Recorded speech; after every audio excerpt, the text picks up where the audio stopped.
Today, I'm bringing the tradition and Christmas atmosphere of Naples into your homes because there's no Christmas Eve without these amazing Escarole Calzones. The first thing to do, of course, is the dough. In a bowl, I put the flour and add the dry yeast. Of course, you'll find the measurements for fresh yeast in the description below for those who don't want to use the dry one. Let's mix a little. Let's make a well and add the water. Let's add the oil and mix everything together. The dough has thickened, so I add the salt now. And I mix again. I empty the dough onto the pastry board and I start working it with my hands, so I knead it, okay? If it's needed, we add a little bit of flour.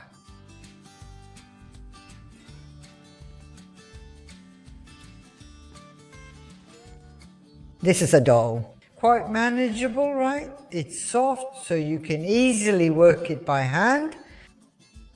But if someone doesn't want to or just doesn't feel like it, they can easily use a stand mixer.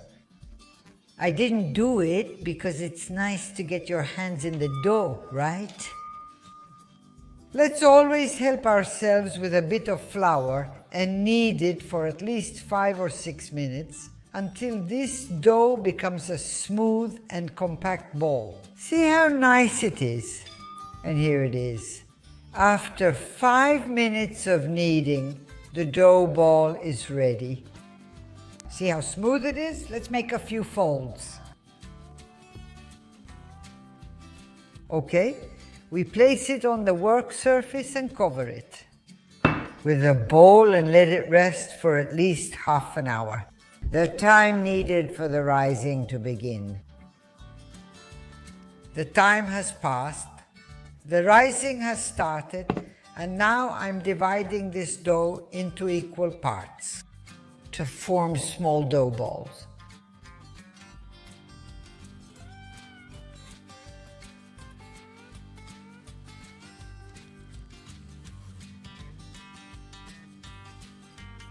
We give them a few folds. I place them on a baking tray lined with parchment paper and let the dough balls rise until they double in size, keeping them in the oven with the light on. Okay? See you later. And now let's move on to preparing the escarole, which I have already trimmed and washed, nice and fresh and ready to be prepared. Let's put a large pot on the stove without water, without anything, and turn on the gas. And we put the escarole inside. This is to wilt it, so actually to let the vegetable water come out. Let's go. Let's cover it. And let the escarole wilt. After 5 or 6 minutes of cooking, the escarole is wilted and has released all its liquid. In a pan, we add a good amount of oil and some garlic that I've already chopped.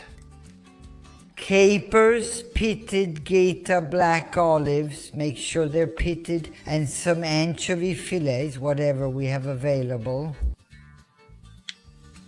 And we start to saute the mixture. The anchovies have melted, the garlic has flavored the oil, and at this point we add the escarole.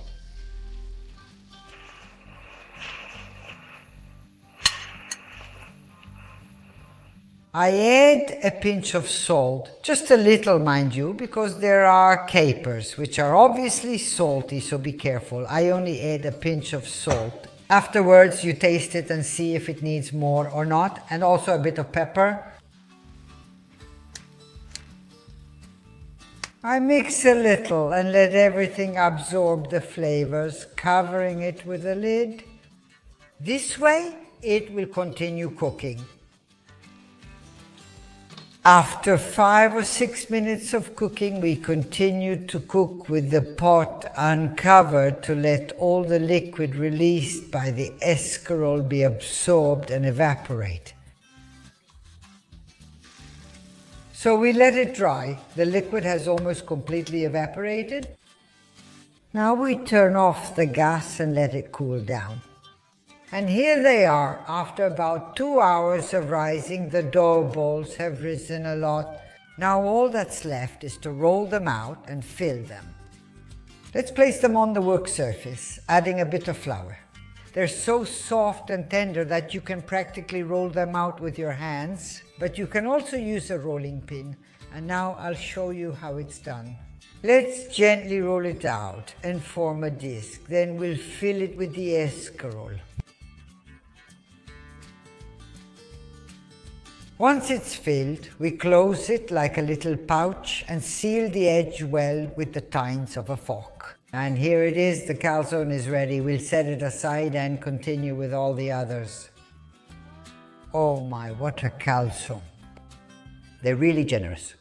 So, these are a bit big, but if you want to make them a little smaller, just cut the dough into smaller pieces and divide the amount.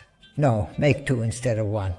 But in the meantime, they're beautiful just the way they are. Now I'll place them on the baking tray with parchment paper, and then we'll put them in the oven. But before baking, I brush the surface with some extra virgin olive oil.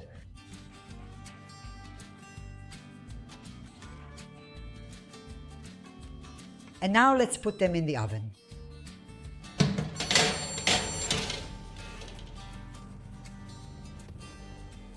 I thought I'd leave one and fry it. That way we can taste it fried too, because it's super delicious. And here it is. Oil temperature, 170 degrees. Please, if you want to fry them, do it this way and make sure about the temperature. And what a calzone. Oh my, how beautiful it is. Simply amazing. Look at it. And here the calzones are out of the oven. How beautiful, beautiful, beautiful they are. I baked them at 220 degrees for 25 minutes with a fan oven. So now we just have to let them cool down a bit and then taste them.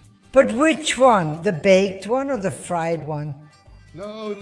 What did you think? That one is mine. Do you understand? It's mine. But no, this one is mine. Oh, what do you mean yours? No, it's mine. Hey, Francesco, I'm sorry. Sorry. And you make do with this. Win. Go on. Don't worry. Go. I'll taste it. Look at this. Look at this show. Look. Oh my goodness.